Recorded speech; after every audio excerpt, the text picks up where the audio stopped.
Balancing is such a big thing with this. And like I talked before, just before we started this, but like, how were you able to juggle all of these different responsibilities? Yeah, I mean, honestly, it's just like, Nick's talked about just cutting out sort of the bullshit that we all do, Netflix, and I don't do Netflix anymore, but I still, watch a little bit of YouTube, and it's like literally minimizing that pretty much down to nothing was essential for me to be able to manage this plus nursing school, really. And then I actually had a full-time job until October. And at that point I was like, I can't do all of these things. But yeah, so basically I just kind of figured out where I could work in my day, like those little pockets of time when my son napped, staying up really late after he went to sleep. So that's essentially when I could get things done. And different phases of the journey, of course, like making the website and doing the landing page and things like that, those things could happen at midnight, right? But like making calls, that's where, I'd have to like carve out daytime hours to do that stuff. So really just doing my schedule every single week and figuring out where I can get stuff done based on what I had to do that week. So your planning was pretty essential to you being successful. I mean, you have to Yeah. be organized. 100%. That's Yeah, cool. like I would literally plan it in my planner, like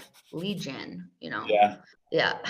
So obviously you're doing this right now, you got a deal, but like, what about this nursing? Obviously you're going to pursue this, right? How are you going to balance both of these? Yeah, it's kind of interesting because I had found lead gen when I was already in nursing school. So it's not like I was going to just like quit nursing school. But trust me, I thought about like, oh, why didn't I just find this before I went back to school for nursing? Like because I had been looking for a viable online source of income for a long time, like a long time.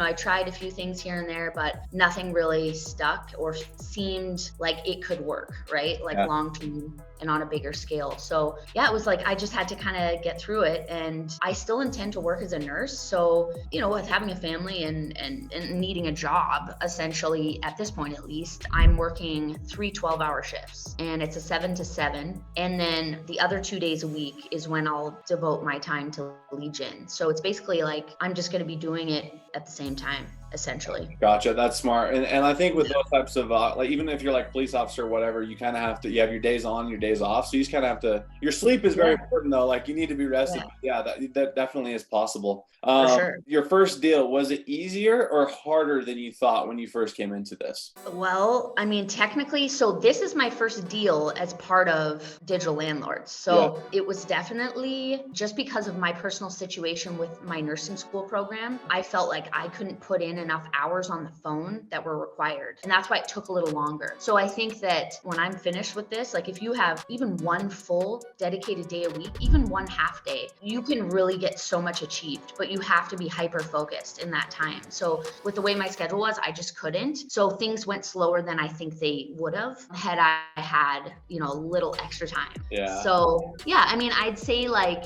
it's just, you do what you can do in the time that you have.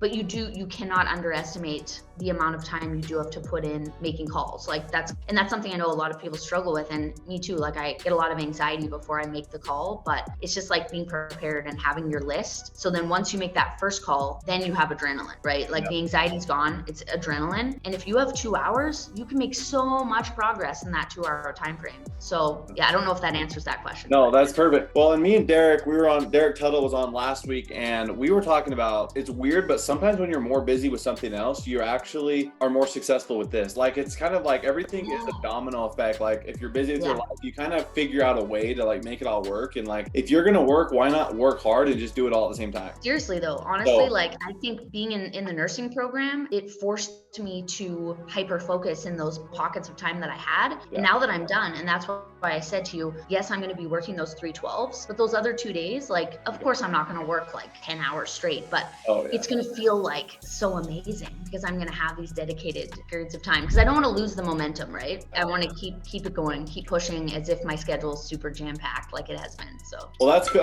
You have a kind of a cool position where you're in. So you got something that you put a lot of work into. It's something you're still putting a lot of work into, but it's just something less schooling and stuff like that.